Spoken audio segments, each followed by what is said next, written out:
अस्सलामुअलैकुम नाजरीन, आप देख रहे हैं ड्रामा सीरियल इश्क तुमसे हुआ, जिसके आने वाली एपिसोड बहुत होने वाली है इंटरेस्टिंग। आप देखेंगे कि जब से बुशरा बेगम को ये पता चला है कि गुल माँ बनने वाली है, तो वो गुल के बहुत सारे नाज नखरे उठाने शुरू हो गए और गुल को हर तरह की सहूलत देती है कि बेटा तुमने कोई काम नहीं करना, तुमने दुनिया की सबसे बड़ी खुशखबरी मुझे दी, क्योंकि तुम जानती थी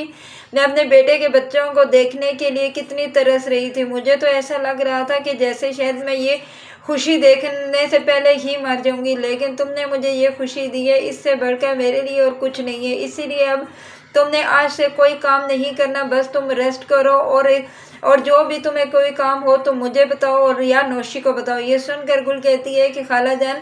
आप बहुत अच्छी हैं, आप मेरा इतना ख्याल रख रही हैं, मुझे किसी चीज़ की कोई ज़रूरत नहीं। इस पर आगे से बुशरा बेगम उसे कहती है कि जो अमर इसे अंदर ले जाओ और जाकर गुल थोड़ा रेस्ट कर ले, क्योंकि ये थकी हुई। इधर आप देखेंगे कि अमर जब गुल को लेकर अंदर जाता है तो अमर भी बहुत खुश होता है, गुल बहुत खुश होती है और कहती है कि अमर आपने देखा नहीं खाला जाना एक छोटी सी खुशी से कितना खुश हुई, हम तो उन्हें बहुत गलत समझते थे, इसीलिए मैं जानती थी, मैं आपको कहती थी ना कि वो सिर्फ आपके बच्चे देखना चाहते हैं, इसके अलावा उन्हें मेरे साथ कोई वैर नहीं है। इस पर अमर कहता है कि तुम ठीक कहती हो, मैं अपनी माँ को गलत समझ रहा था, लेकिन उनकी भी तो ये ख्वाहिश थी कि वो मेरे बच्चे देखें। आज देखो जब तुमने ये खुशी उनको बताई तो उनके चेहरे पर कितनी खुशी आ गई और मेरे माँ बाप की खुशी तो दुबाली हो गई। इधर आप देखेंगे कि गुल भी बहुत अब खुश है और उसको इत्मीनान हो गया है कि अब उसको और अमर को कोई जुदा नहीं कर सकता। दूसरी तरफ आप देखेंगे कि जब से ये नौशी को पता चला है कि गुल माँ बनने वाली है, तो नौशी के दिल में एक जैसी आग लग गई है और वो कहती है कि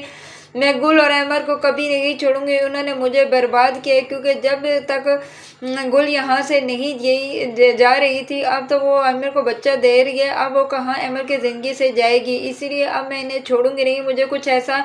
सोचना होगा कि इन दोनों को मैं कैसे जुदा कर सकूं, क्योंकि मेरी एक आंख भी गुल नहीं बहाती, गुल की ही वजह से तो मेरी ज़िंदगी तबाह हुई है। मैं अपनी ज़िंदगी को ऐसा तबाह नहीं होने दूंगी, क्योंकि मैं कभी भी हार नहीं मानूंगी, मैं अमर को नहीं छोड़ सकती और अम्मा को तो मैं कभी भी नहीं छोड़ूंगी, क्योंकि उन्होंने ही मेरे दिल में अमर के लिए मोहब्बत जगाई और उन्होंने ही मुझे ये एहसास दिलाया था कि वो मुझे अपनी बहू बनाएंगे और मैं ही उनके घर को वारिस दूंगी। और आज ये कैसे गुल उनको वारिस दे सकती है, और आज वो कितनी खुश हो गई हैं, वो तो मेरी खुशी को भी बिल्कुल भूल गई हैं। उन्हें अपने बेटे की खुशी के आगे मेरी खुशी नहीं है। अभी उनको मेरा बिल्कुल एहसास नहीं हुआ कि मेरे दिल पर क्या बीतेगी जब ये चीज़ मुझे पता चलेगी। इसीलिए तो वो अब कहती है कि मैं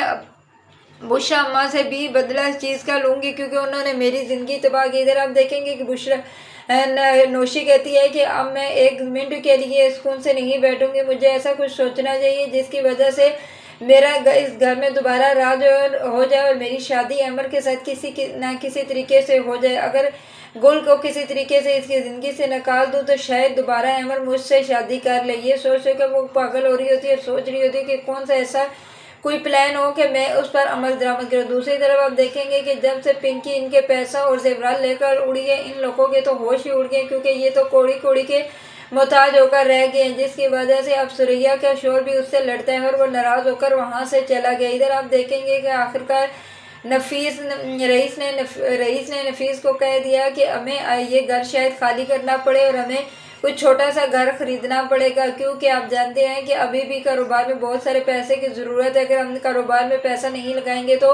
कहाँ से पैसा आएगा। इस पर नफीस कहता है कि रईस इसके अलावा कोई और हल नहीं है, तो वो कहता है कि भाई इसके अलावा कोई हल नहीं है। तो इस पर वो कहता है कि ठीक है। उसकी माँ कहती है